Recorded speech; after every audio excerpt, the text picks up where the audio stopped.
The MGM Theatre of the Air. Our stars this week, Hume Cronin and Marcia Hunt.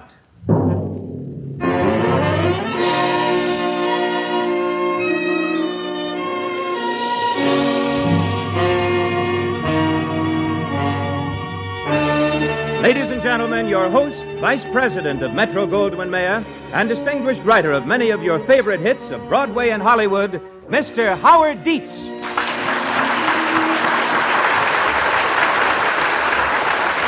Our radio stage this week has a martial air, a faint echo of the military, but a pleasant echo as the play is on the lighter side.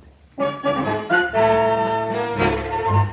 motion picture is well remembered, and the radio adaptation will, we hope, entertain you with the story of a boy and a girl in a pre-atomic world, when the phrase of the day was, "Don't you know there's a war on?" But you must admit, it was certainly an unusual way to go about meeting a man. With 10 million men in uniform and out of circulation, unusual ways are the only ways that work. After all, war or no war, a girl's got to think of the future. The man in uniform in our play is Hume Cronin. The young lady thinking of the future, Marcia Hunt. Both of them played in the motion picture, you'll remember. The title of this MGM Theatre of the Air presentation, A Letter to Evie.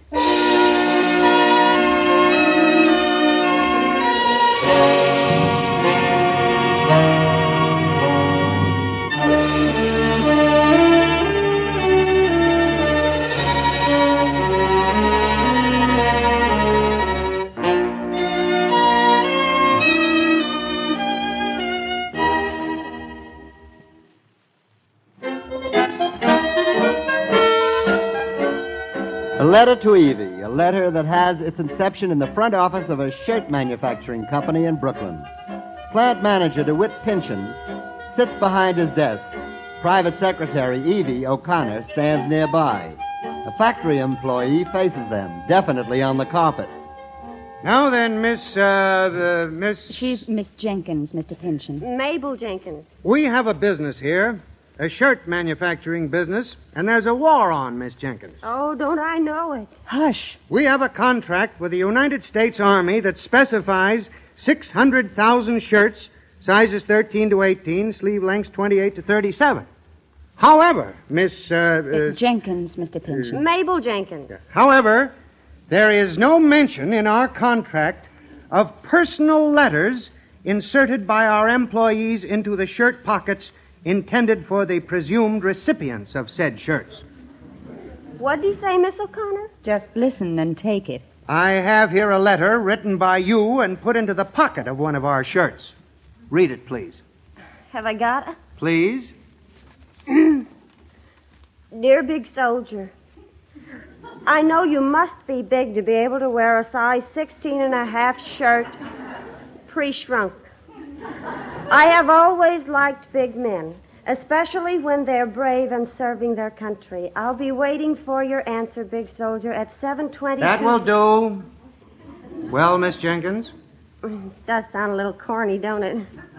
Can you imagine Miss O'Connor here writing such a letter? Mr. Pynchon, please. To tell the truth, no. Yeah, I'm due in J.B.'s office. Miss O'Connor, will you try to make clear to this girl what I've been trying to get across?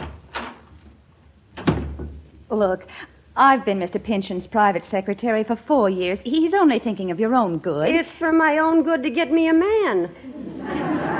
Miss Jenkins. 10 million of them are out of circulation, and I'm making post-war plans.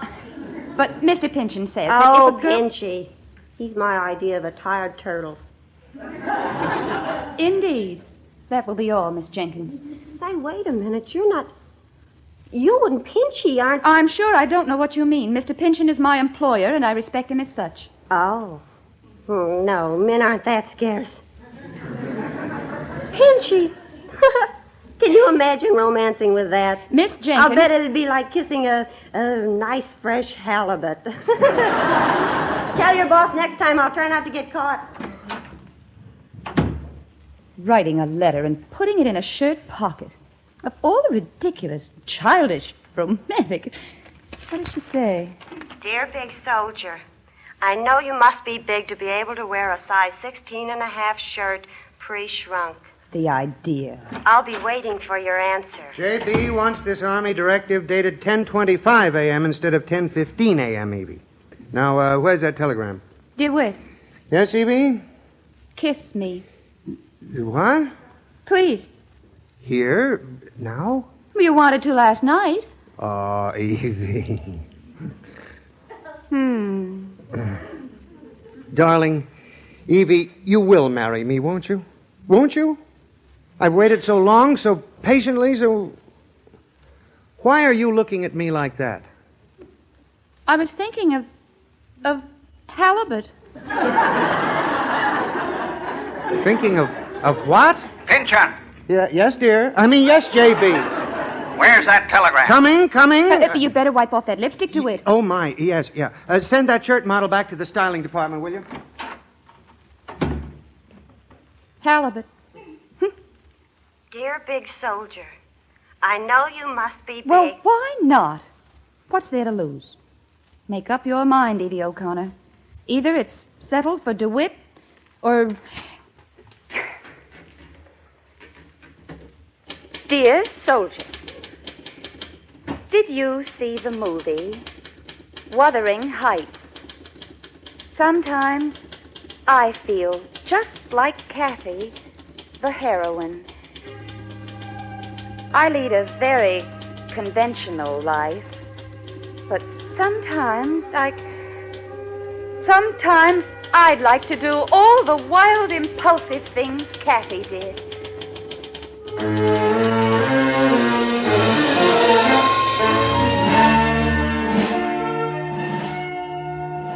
Got your requisition? Right here. One shirt, 14 and a half. Next. Got your requisition? Nothing else. One shirt, 16 and a half. Next. Got your requisition? Hey, soldier, wait up. You calling me? Yeah, we're bunkmates, I think, huh? Ah, that's right. Yeah, I recognize you in line. Didn't get a chance to talk to you this morning. I'm Edgar Larson, Milwaukee. My pals call me Wolf. I'm Johnny McPherson, Buffington, Connecticut. What's your line, Johnny? Before the war, I mean. I'm a dendrologist. What's yours? Best cigar salesman in Wisconsin till the Army got me. What's a dendrologist? Tree surgeon. My father's in the lumber business. Lumber, wood, trees. That's very interesting, really. Hey, I got a pass for the afternoon. You too? Sure. Well, let's do the town together. Pick up a couple of tomatoes. Tomatoes?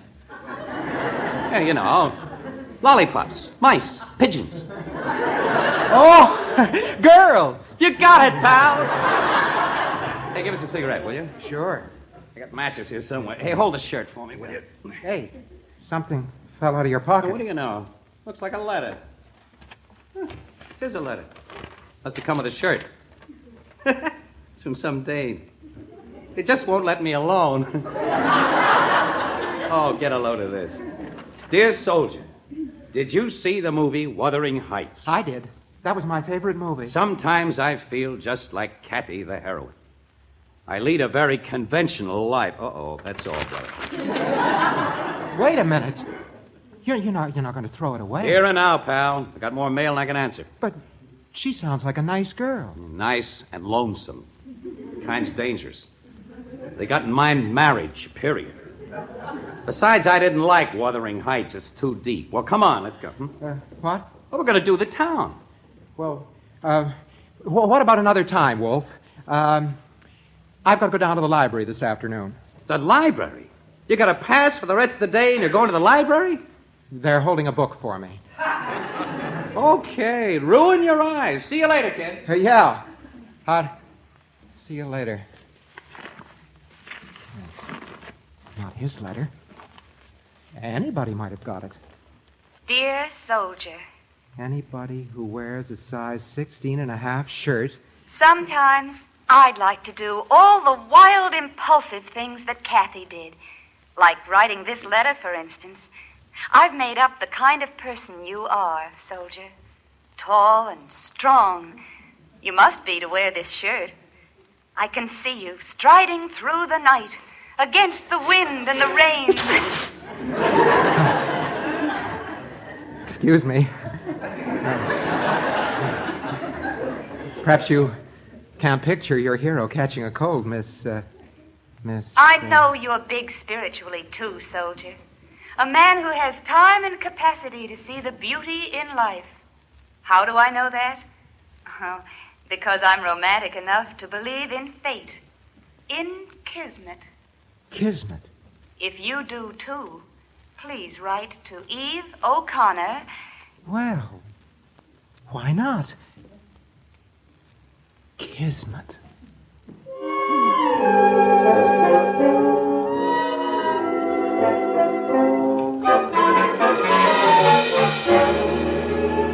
It's none of my business, Evie, but as your roommate, I've got a right to say it. I think you're being awful dumb. Barney, please. And as your best friend, I've got a duty to say it. You could do worse than DeWitt Pynchon. He's crazy about you. I know. Well, what are you waiting for? Why don't you marry him? Well, he kissed me the other day, and, I don't know. Nothing happened.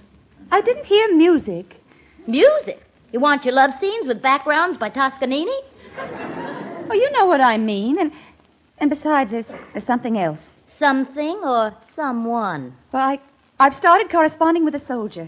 An army soldier? Mm-hmm. You, Evie? I put a letter in the pocket of one of the company's shirts. You, Evie? Oh, Barney, please stop saying you, Evie. It makes me sound like...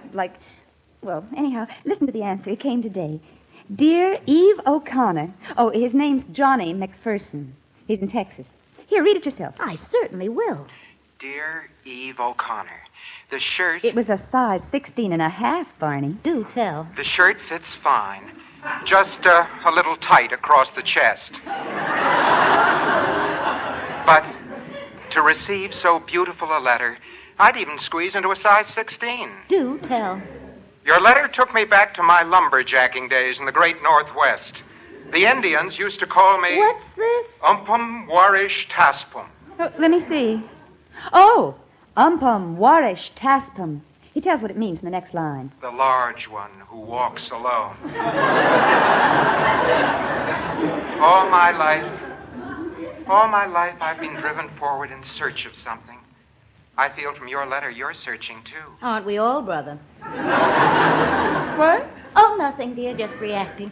Perhaps in our letters we can search together. I have a sad feeling that Kismet will never arrange for us to meet. But maybe it's better so. Please write soon again to Johnny McPherson. Well, what do you think? He sounds dreamy. I'm sending him my picture, Barney. I'm not stunned with amazement. Evie, are you going to tell Pinchy about this? Why should I? There's nothing wrong with writing to a boy in the service, especially one as far away as Texas. Well, there's nothing wrong at all if he stays in Texas. What do you mean? Well, you know, Evie, kismet. You never can tell. You just never can tell.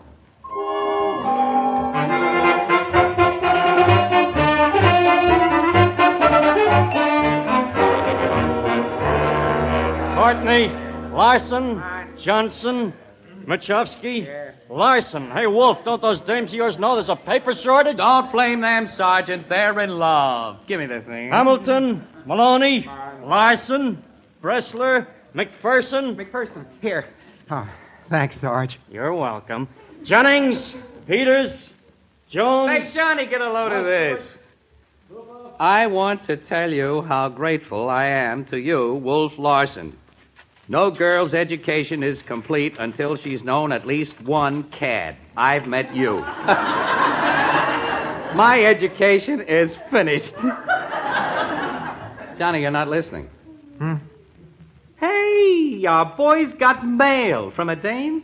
Well, And a picture in it, too. Come on, give us a look. Well, it's of my great aunt, Wolf. An old lady? On my father's side. She just celebrated her 75th birthday. That's swell. Give her my love.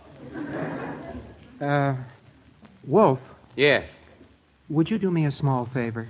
Depends, Johnny boy. What is it? Well, I've written to my family about you, how we're bunkmates and pals, sort of, and they want to know what you look like, naturally. Yes. Well, I take a swell picture. That's the favor. Could I take your picture to send to my family? I could borrow the sergeant's camera. Oh, kid, you won't have to. I got millions of pictures of the old wolf. You have? Sure, yeah. Whenever one of my dolls gets a little temperamental, I send her a picture.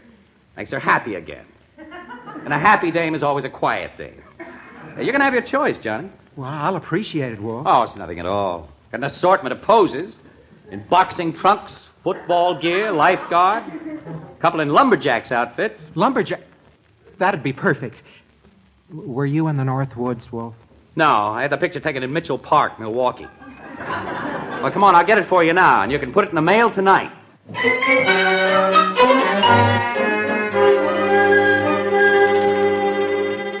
I want to thank you for your picture, Eve.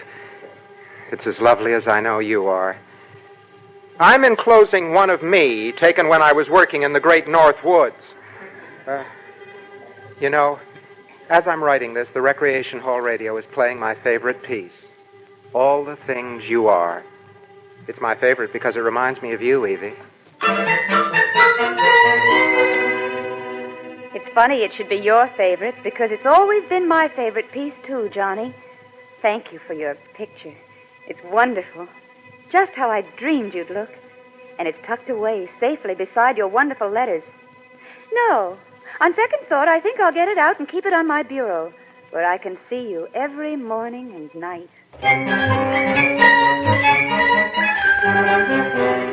I can't get over how many things you like that I like, Evie.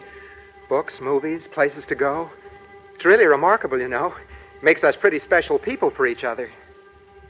Don't you think so? I know my surprise will fit, Johnny dear, because I knitted it just the same size as your shirt, 16 and a half. A wonderful surprise, Eve, darling, and exactly the right size. Now, I've a surprise for you. My unit's being transferred, and you'll never guess where.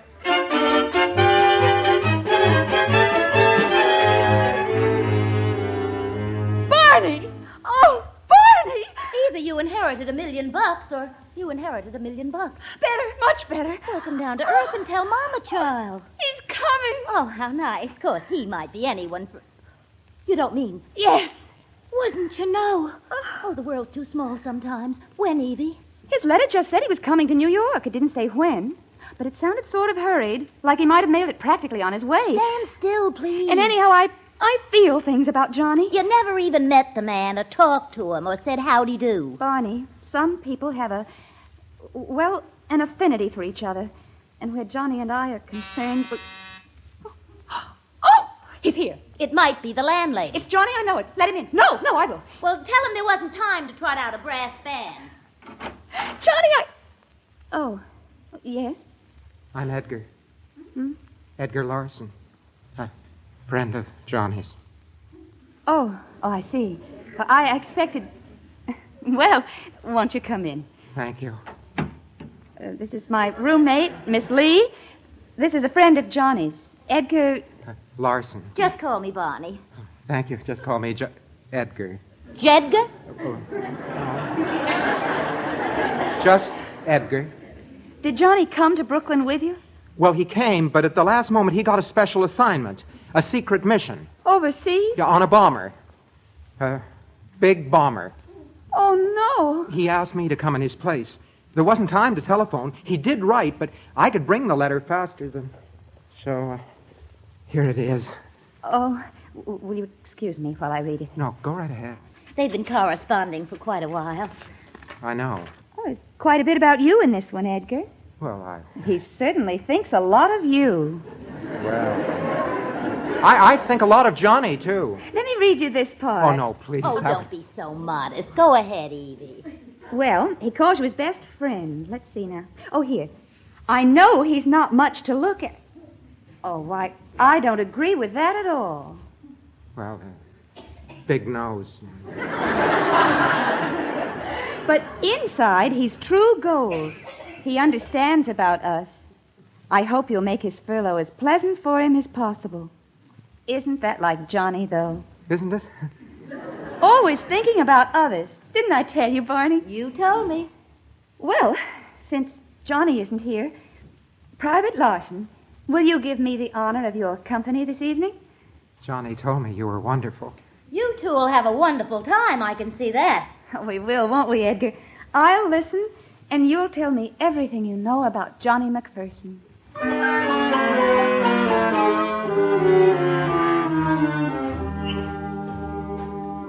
You know, I like dancing with you, Edgar. I'm glad, Evie. Is Johnny a good dancer? Well, we dance a lot alike. I can't imagine it somehow. What? Johnny on a dance floor.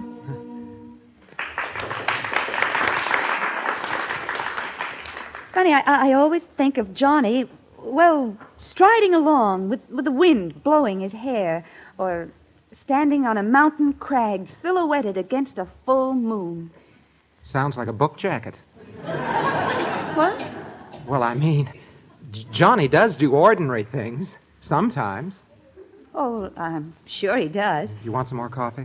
Oh, no, thank you.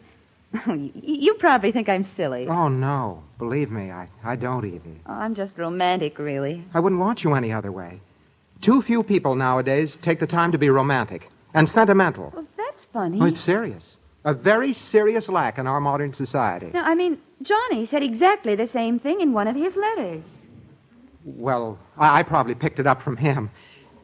Holy smoke. What's the matter? Look at the time. I've got to get back to the camp. Oh, I didn't realize it was so late. Well, this evening has flown. Your roommate was right as far as I'm concerned. About what, Edgar? Having a wonderful time. I have tonight, Evie. I guess I'll never forget tonight. Ever.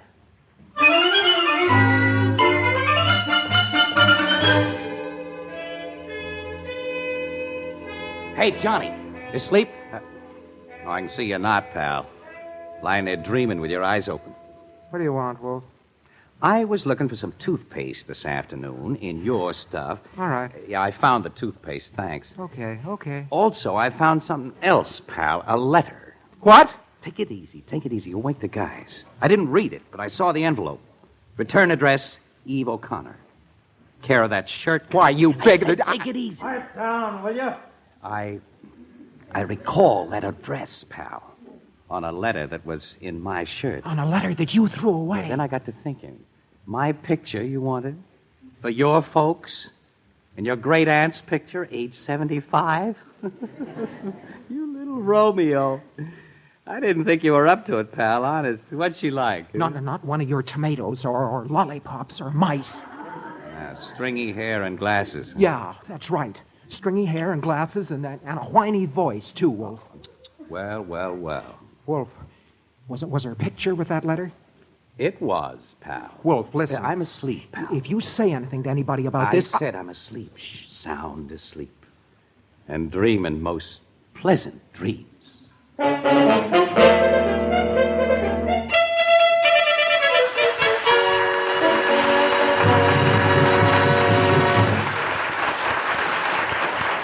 We'll be back with Act Two of The Letter to Evie, starring Marcia Hunt and Hume Cronin, in just a minute.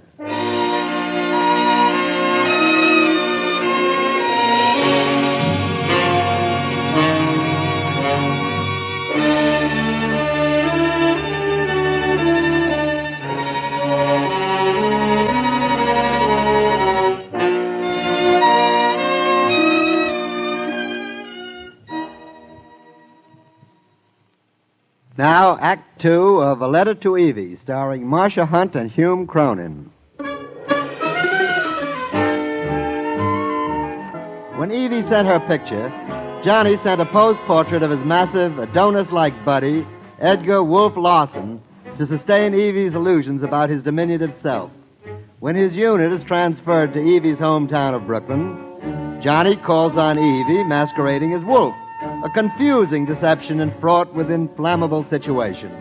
The fuse is lighted at the moment when Johnny, unaware he is followed by Wolf, calls on Evie for the second time.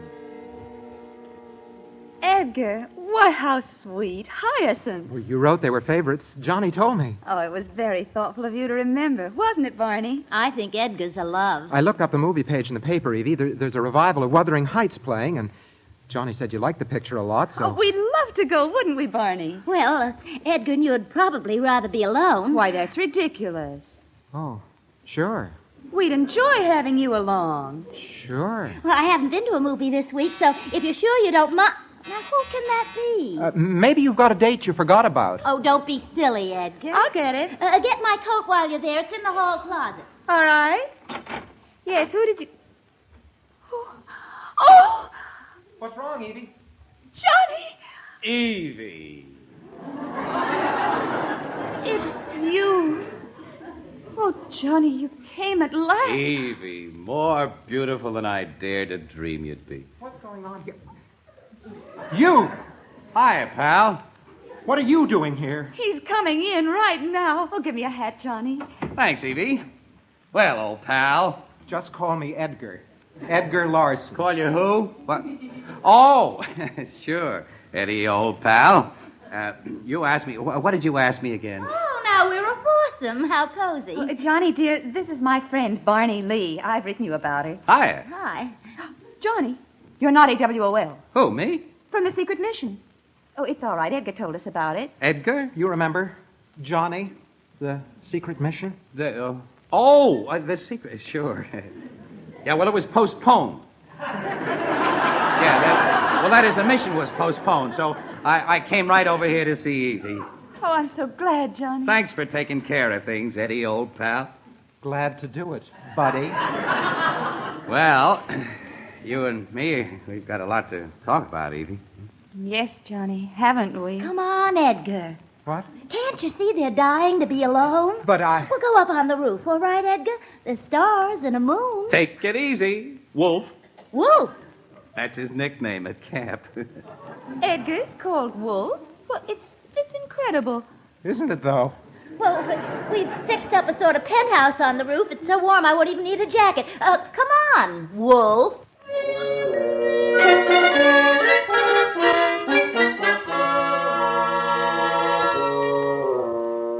See what I mean? Stars and a moon. Huh? Edgar, if you're thinking about Evie, she's signed, sealed, and delivered. Well, but she and Johnny have only written to each other. They don't really know each other. They're getting acquainted right now. I think I'll go down and... What's that thing? Oh, that darn bottle of rubbing alcohol. We had it up here this afternoon. I had a Charlie horse. Rubbing alcohol? Evie fixed it up for me. I could hardly walk for a while. Rubbing alcohol. Barney, I'd like your advice. About what, Edgar? Suppose someone you thought a lot of. Someone you were in love with, you mean? Suppose she, or he, was in a spot and didn't know it. And you did. You'd try to help, wouldn't you? Get her or him out of it, if you could. Well, naturally. Even if you had to pull off some sort of stunt. Oh, I'd do anything to help the man I loved, Edgar. And you'd use whatever happened to be handy to do it. How do you mean? Never mind. I've got an idea. Barney, I think you're one of the most entertaining girls I've ever spent an evening on a roof with. Why, Wolf? As a matter of fact, why don't you and I go to that movie and leave those two alone together? Oh, that's a wonderful idea. Come on. Oh, wait. What's the matter? It's an hour till the second show. Well, we can spend the hour up here. Well, except that I'm cold. Do you remember my complaining about it? Oh, well, let's go inside and be comfortable. Well, you see, Barney, I hate to barge in on them, sit around knowing they wish we'd clear out. Well, it's only an hour, for heaven's sake. Well, an hour can seem an awfully long time under certain conditions. Well, you know what I'll bet? They've gone out themselves already. Could you look to see? I mean, isn't that a skylight or something over there? Yes, there sure is. Right over here. I'll peek and make sure. Empty this. I hope I can make them believe me. What do you see? Oh, they're still there. Good. I mean, they are? That Johnny's some talker, isn't he? Yeah. He talks as well as he writes. Evie will be in seventh heaven. Maybe if we go down, we'll scare them out. That's an idea. Come on. Oh, don't forget your bottle of rubbing alcohol. Here. Thanks. You know, wait a minute. What's the matter? This bottle's empty. That's right. Well, it was practically full a minute ago. I drank it. How could it be full 1 minute and you drank it? It's my big weakness, Barney. I can't resist it. Oh, but Edgar, rubbing alcohol, it'll kill you. I was cold and I had to get warm. Oh, dear. Wolf, Edgar, you... Little chicken, Barney. You know, you're luscious. You're adoring. You're ravishing. That stuff can make you awful sick, Edgar. I've been drinking it for years. For years. Oh, shh. And you see, I'm not cold anymore. It's wonderful up here in the roof garden. Moonlight and a lovely girl. I've got to get a drink of water. Barney, little chicken Barney. You know, you're my type of girl. You're feminine. You're strictly feminine. Edgar, I have a headache. You're feminine. You're feminine, and I'm masculine. Male and female. That's where we are. Barney, little chicken. Where are you going? Go inside. I'm going inside. Wait for the old wolf. Wait for me.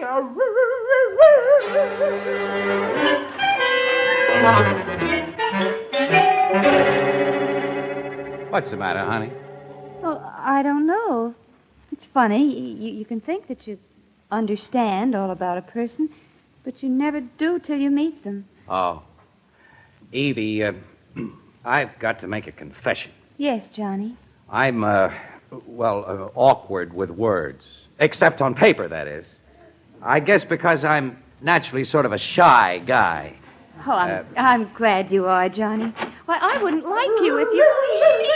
Johnny, save me! Barney, what's the matter? He's drunk. Where's my little chicken? My fluffy little old hen. There you are. He drank my rubbing alcohol. Johnny, please do something. Drunk last night, and I got drunker the night before. He'll have the landlady up here. I'll take care of it. Hey, pal, you're making a fool of yourself. My pal. My old pal, Johnny McPherson. Oh, the wearing of the tartan is a pride long to behold. Please, Johnny. Cut it out, you fool. Get him out of here. Yes, you'd better. Come on, you're leaving. My pal. I won't go home without my pal. Hey. Damon and Pythias. Or vice versa. Not going to stir a step. Not one step without Johnny boy. Dear. Good old Johnny McPherson, the pride of Buffington, Connecticut. I'm sorry, Johnny. I'm afraid you'd better. Yeah. Come on, you. The wearing of the tartan is a pride long to behold. Shut up.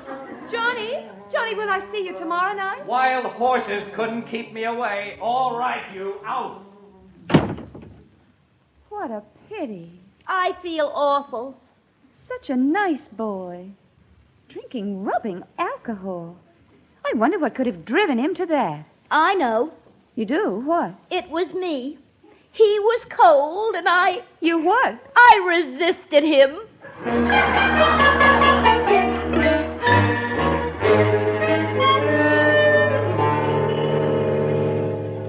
Take it easy, kid. You dirty double-crosser. Well, you faker, emptying a bottle of rubbing alcohol on the roof and saying you drank it. Listen, I'm all washed up with her after tonight. I know that. But she's not for you. Okay, pal. Keep away. If you don't, I'm going to tell her everything. You heel. All right, I'm a heel. But I'm still your buddy. Ha! And I'm going to prove it. Tomorrow morning, I'll make a phone call that'll show you I'm through with her. And I want you there when I make it. Fine. Don't worry. I'll be there.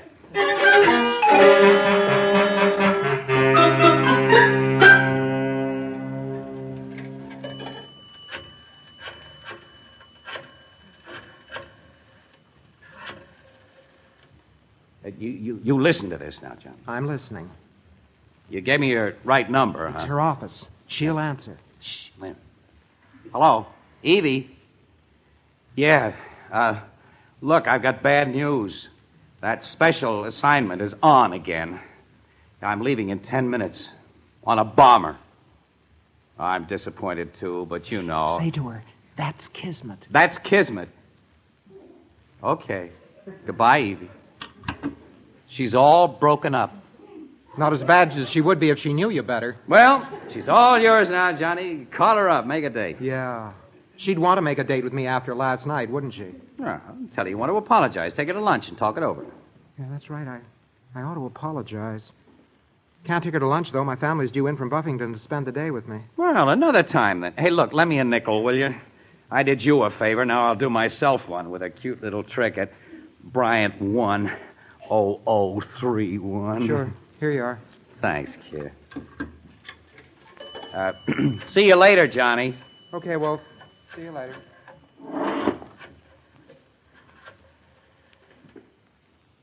Hello? Hello, Evie. Yeah. Well, the brass hats have changed their minds again. The mission's off. Yeah, I love them, too. 7 tonight, okay? Right. Pick you up at your apartments.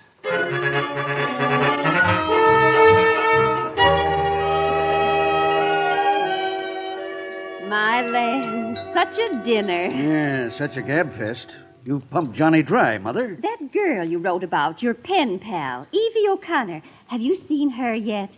Yes, last night. Did you like her, Johnny? I don't think I made a very good impression, Mom. I'm not surprised, you know. You were your father's son. Memory like an elephant. Good impression. The first night your father came to see me, I was never less impressed by man, boy, or dog. Yeah, threw me out, practically. Oh, kind as you please and sweet, but it was the bounce, all right. But the next night he was back again with a dozen roses. He was? And he kept coming back again and again, night after night. I liked her father's cigars. Until finally I realized he cared, really cared. Or he wouldn't have put up such a fight, would he? You've got to fight, I guess, for what you want. Well, when I realized that, I suddenly woke up to the fact that I was in love with him. But, Johnny, where are you going? You'll be in again next week, won't you? Yes, Well, but I'll skip seeing you to the train this time, then.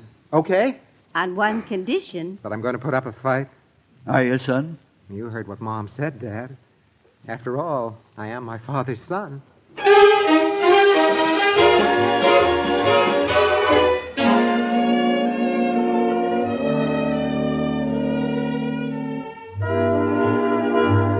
It's our first dance, Evie. You, me, your apartment, our favorite record. Maybe our last dance, too. Johnny, don't. I only meant we'll be going over soon. Oh, please. Don't spoil my make-believe. I'm pretending that you're never going away. Johnny, you know something? What? I've never been so happy. At first, I wasn't sure, but I am now about you. Am I what you imagined me? Well, no, not exactly. No? You're so much more wonderful than I thought any girl could be. Remember our first letter, Johnny? You thought we'd never meet. Oh, but I knew we would. With each letter, I knew it. Johnny, you do feel the same way about me, don't you? You know I do, honey. So help me, I never thought I'd say this to any girl, but who the blazes is that? I can't imagine. Barney's out on a date. Well, whoever it is, tell him to go away. Hello, Evie. Edgar. I brought you these, Evie. A dozen roses to say I'm sorry about last night. Hope you'll forgive me. Who is it, Evie? Well, it's Edgar, Johnny. Oh, no! Well, I guess you'd better come in, Edgar. Well, those roses are beautiful. You're very sweet, and you're just in time to hear some wonderful news. Well. Hiya, Wolf. You told me just this morning, you said to me You had that a hangover this morning, Wolf, old boy. Not much wonder either after last night. Johnny, shouldn't Edgar be the first to know? Know what, honey? That we love each other. Oh, Edgar, I'm so happy. Wait a minute, wait. She's right, Edgar. Oh, Wolf, old pal. We do, all right. Listen, did you explain about the letters? Well, no. Tell her. Now. Evie, I'm not what you think I am. I don't care, darling. Evie, listen. Don't you see? The letters don't matter. I know the real Johnny now, and that's all I care about. And you love him? Oh, yes. And I love her. It couldn't happen, but it has. Wait a minute, will you? This is going too fast. Evie, will you marry me tomorrow? Oh, yes, darling. I'll marry you any time you say. But you don't understand. And Edgar can be your best man. Won't that make everything perfect? Oh, no.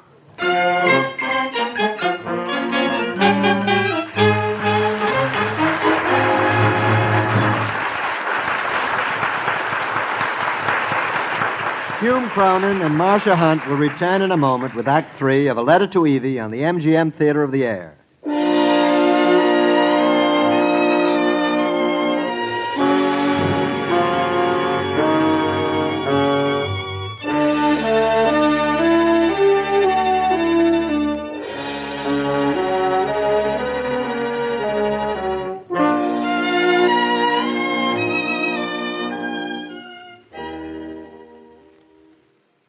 Now back to our story of the lighter side of the war, A Letter to Evie, starring Hume Cronin and Marcia Hunt on the MGM Theatre of the Air.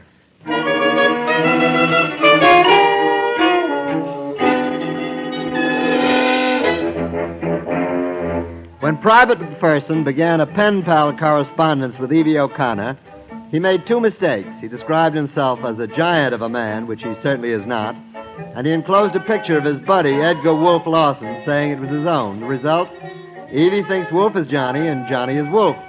And after one of those sketchy courtships that go with a war, Evie has promised to marry Wolf. However, the best-laid plans of girls and buck privates in the U.S. Army can be shunted astray by fate in the uniform of a captain and a sergeant. Set your clock for 3 a.m., Sergeant. We going overseas? Just set your clock for 3. Yes, sir.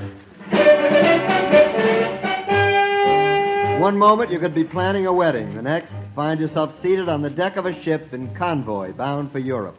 I didn't write these sailing orders, Johnny. Don't talk to me.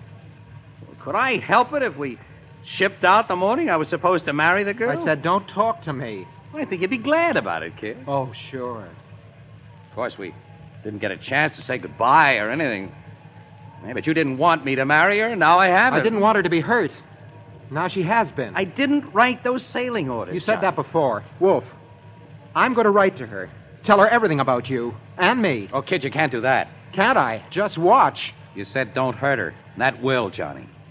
She'll be disillusioned, mad, plenty hurt. But she's got to know. Sure, when we can tell her. You can't explain a thing like this on paper in black and white, pal. You got to say it. Well, maybe you're right. But naturally, the letters begin again. What? The most beautiful letters you ever wrote. You mean keep up this lie? Johnny, she's got to get some letters. I can't write them, but you can. But I you can't... started this whole thing, remember? You answered the letter she put in that shirt pocket at camp. I know. Don't remind me. If you want to finish it by breaking her heart, just stop writing now. Yeah, go ahead and do that, kid. Okay. Okay, I'll write. The most beautiful letters I ever wrote. I heard you. But I warn you, Wolf. When you see her again, you're not going to hurt that girl. You understand? I won't have her hurt.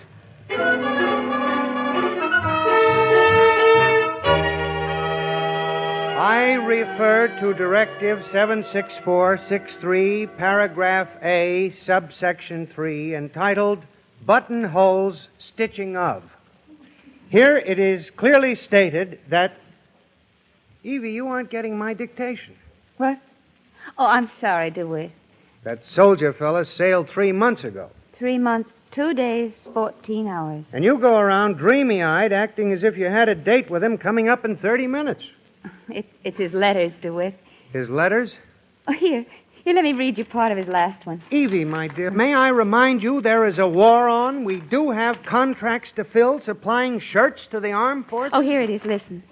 England is beautiful, but there is room in my mind for only one thing. Evie, and the incredible thought that you are mine, waiting for me. Oh, the rest is sort of personal, but... Well, do you see what I mean, DeWitt? I do, Evie. Do you see what I mean? About what? You see? Not listening. Head in the clouds. Evie, will you ever come down to earth again? Oh, I hope not, DeWitt. I very much hope not.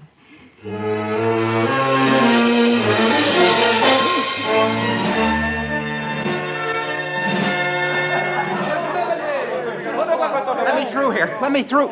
Wolf! Hiya, Johnny boy. What is this? What's going on? Yvonne, hey. Oui, mon chéri, mon Edgar. This is a wedding, pal. Meet the wife. Wife? My pal, honey. So? Like Damon and Pythias, we are. Wife? Wedding? But you can't do this to Evie. The name is Yvonne. You're too late, Johnny. C'est la guerre. Her papa gave her to me, and the Sarge gave me to her. And we've got to be moving up. Let's go! Au revoir, Papa. Au revoir, Mama. Au revoir, mon chéri. Wolfie!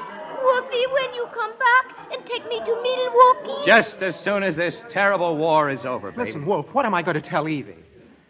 Just tell her I was captured by the Free French.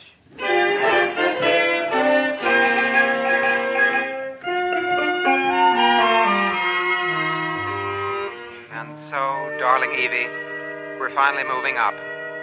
In this war, most of the marching songs are inside the men. I know mine is. And it's your song, Evie. Our song. Remember? It's going with me straight across France. So if I don't answer certain parts of your letters, don't worry. It's just that we're moving so fast, mail can't keep up with us. In one letter, you mentioned wanting to visit France after the war. I'd like to do that too, darling. Everything in the world looks different to me when I see it through your eyes. No letter for nearly a month now, but I'm not worried. I know it only means that there'll be a lot more of them when we finally catch up with me. All wonderful. All you, my dearest.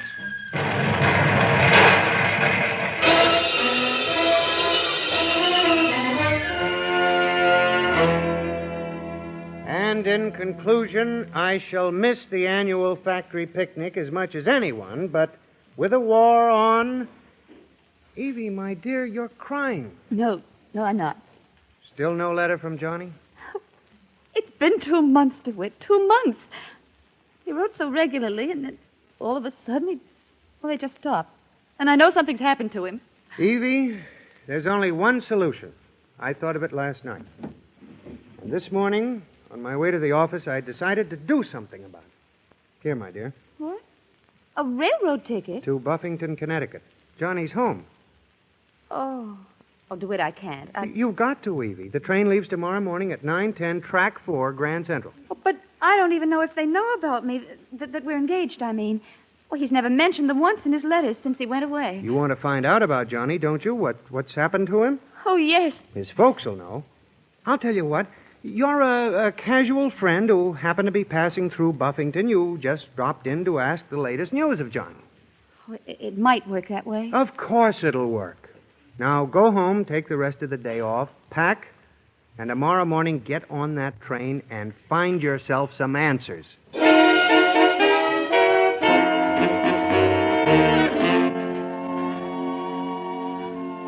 Ruth, who do you think is in the living room? Evie O'Connor. Evie O'Connor? Come to ask about Johnny. I'll bet she was crazy about him the whole time. That boy. Well, come on. We can't leave her sitting in there all alone. Yeah, me without a tie on. Wouldn't you know it? Miss O'Connor? Oh, hello, Mrs. McPherson. I was looking through this snapshot album that was on the table. Oh, there's some good pictures of Johnny in it toward the back. Oh, sit down, my dear. Thanks. I told Mr. McPherson I was just passing through, and, well, Johnny and I were sort of pen pals. We corresponded a lot. I know. He told us how much your letters meant to him. Well, I haven't heard anything for a while. I got to wondering how he is. We were pretty worried, too. Yeah, he was wounded, you see. Wounded? For a month, it was touch and go. Oh, but he's all right now, in a hospital up in Boston. He's here? In this country? Due to be discharged from the hospital in 10 days. You can't keep that boy down. I didn't know. I mean... Oh, you'll be interested in this picture we took of him last weekend, my dear. Give me the album, please. Well, he looks thinner. You'd know he'd been sick. But it's our Johnny, home safe and sound. Do you think he's changed, Miss O'Connor? I say, do you think he's... I'm sorry. I don't understand. The cane is sort of a shock, isn't it? But this can't be. Wait a minute. There was another picture in this album. I just saw it. Here. Oh, yes. That was taken at training camp before they went overseas. Johnny and his friend, Edgar Larson. Big bluff fella, Larson. Looks like a lumberjack, doesn't he? Yes, he does. Johnny said the boys at camp called Mr. Larson Wolf. You knew he married a French girl. He married? Oh, yes. Our Johnny attended the wedding. Oh? Miss O'Connor, you all right? Oh, of course she's all right. It's been a shock hearing about Johnny, but now everything's going to be fine. Isn't it, my dear? There's nothing whatever to worry about now.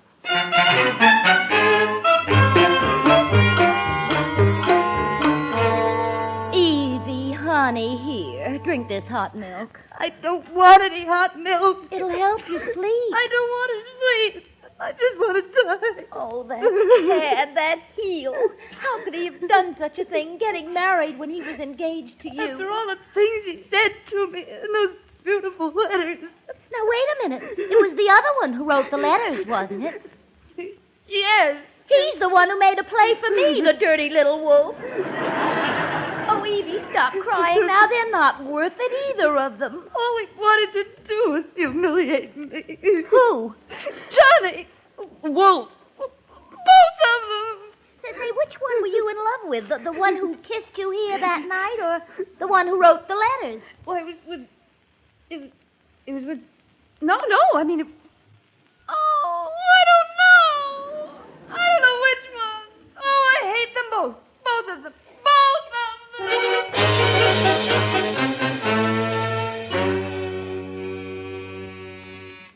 Barney, can you get there? Oh, she must be up on the roof again. Coming. Oh, Hello, Evie. it's you. I know you don't want to see me, but I've got a message from Johnny. You have? From Johnny. Yes.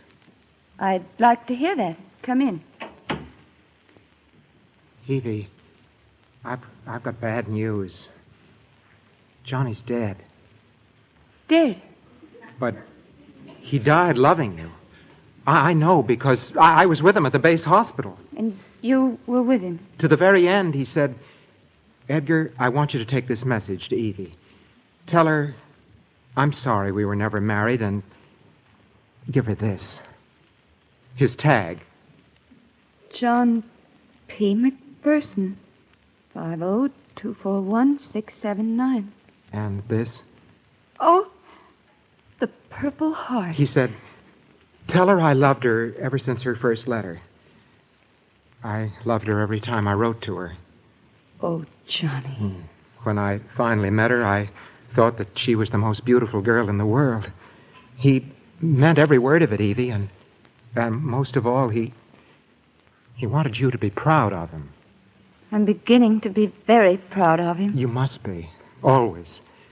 He was a hero, Evie. Everything you'd want him to be.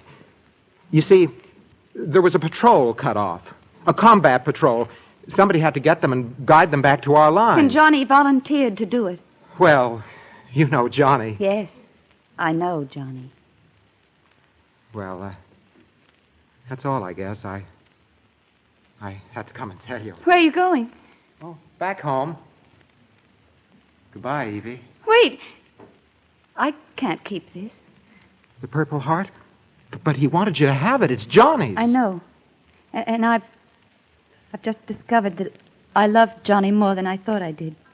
But I can't keep it. Evie, listen. Because it belongs to you, Johnny. You know. I know you, Johnny. Evie. Oh, Evie.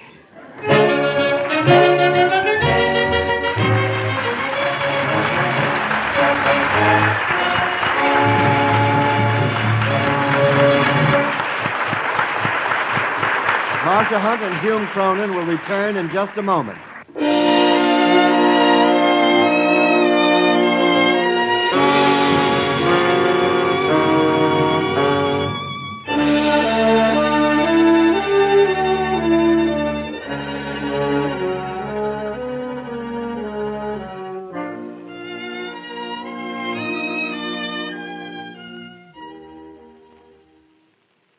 Inasmuch as we have 2 stars this week, we'll have a 3-way interview. If that's agreeable, Hume and Marcia. It's agreeable, Howard, as long as I know the answers. Are we playing questions and answers?